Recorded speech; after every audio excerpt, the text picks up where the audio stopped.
Please join me in welcoming Dr. Walker. So let me just tell you a little bit about me.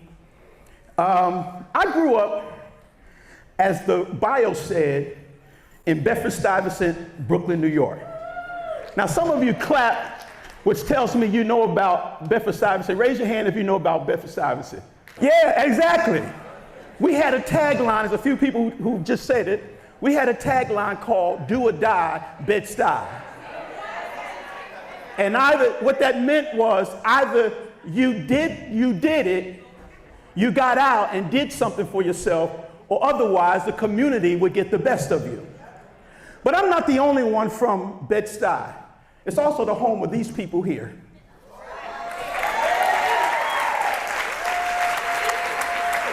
Now, in growing up in Bedford-Stuyvesant, you know, everyone wanted to become a living legend. And there's no doubt that all of these people are just that. They're living legends. All of you don't know them, but in one area or another, every last person on the screen is significant in society in one way or another. So because Bed-Stuy was a place of you know, as my bio said, I grew up with, you know, drug deals on the corner and gang violence in the street. I knew all about that. And so you want to come out and be a living legend. Now, for me, I couldn't tell no jokes, so that wasn't happening.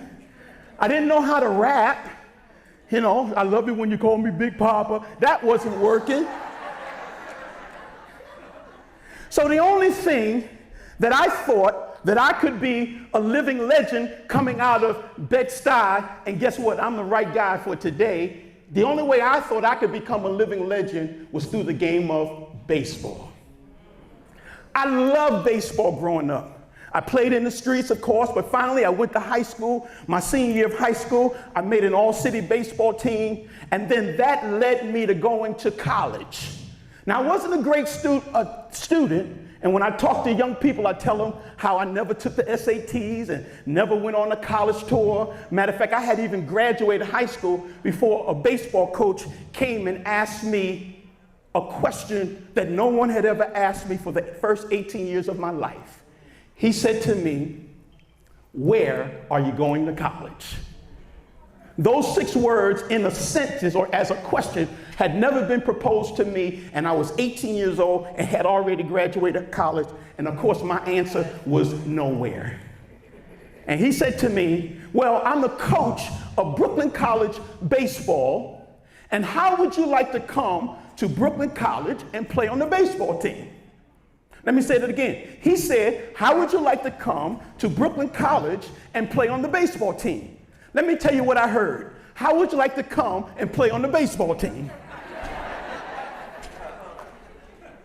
So that was my entry into college, and I won't go through the journey that I went through to finally get to where I am today.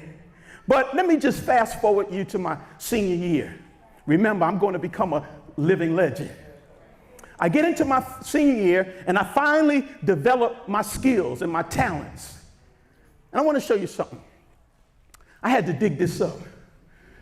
These were, you can see the paper's old.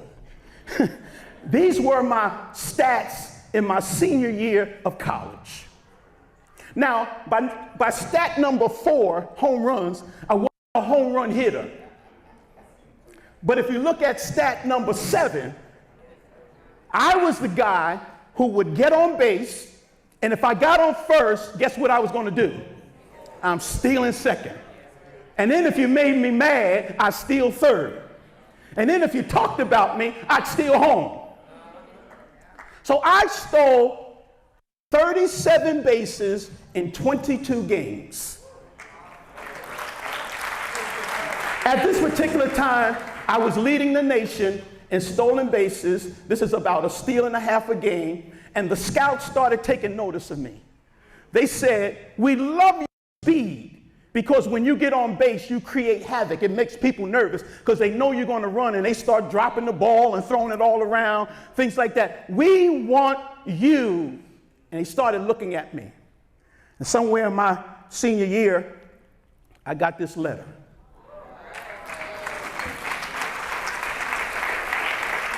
It was a letter, as you can see, from the Los Angeles Dodgers.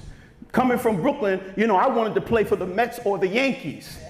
But I told the Dodgers, I'll come to LA. So I'm in the final few days of my college career. And about 3 weeks before this tryout, as you can see, they said, bring your glove, bring your spikes, bring your uniform. We want to try you out and give you the opportunity to become a living legend out of Bed-Stuy. So 3 weeks before the tryout, I was playing in the game, and I got a base hit, and now I'm on first base. And let me ask you, what do you think I did? I stole second base.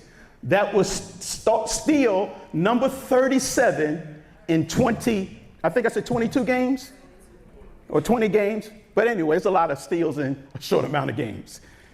So I stole second base. And now I'm on second base, and I might have been thinking about that tryout. But you got to be thinking about it, here's my opportunity. So I'm on second base, and my teammate gets a base hit into the outfield. And now here I come, I'm coming around third, I'm running as hard as I can, as fast as I can to score a run. And as I come in the slot, there was a high throw. The catcher jumped up to catch the ball. And as I saw him in the air, I went to put my leg on home plate, and he came down and broke my leg.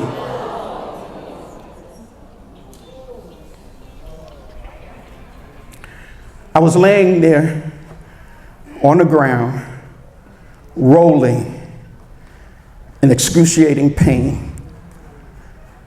I remember yelling out and screaming, my leg, my leg. I looked up, I could see my baseball coach come running out of the dugout to come see about me. The athletic trainer came to give me aid.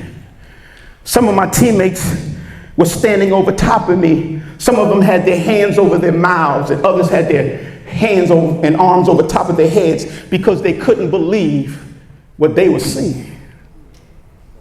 I finally got a chance to look down at my leg, and I knew what had happened.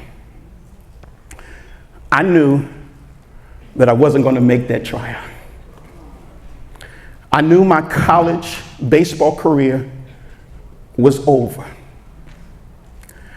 But what I realized while I was laying there was that I was experiencing what you call a defining moment. It was Kevin Costner in the movie Tin Cup who said, when a defining moment comes, either you define the moment or the moment will define you.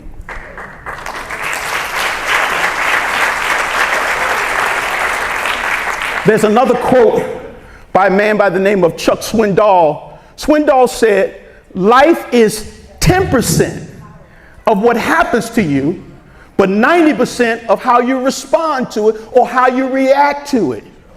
So what happened to me was my defining moment. And I remember as I got up off of that field and they carried me off of that field, I remember saying, I'm not going to let this obstacle keep me down.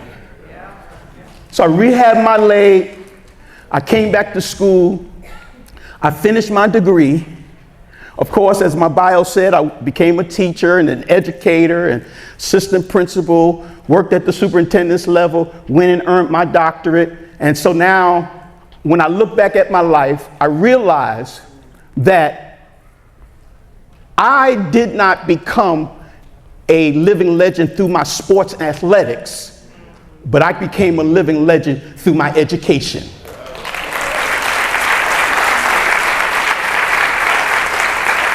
And now I say, I went from Bed-Stuy to Education High. See, y'all thought I couldn't rap. I was just setting y'all up. There it was.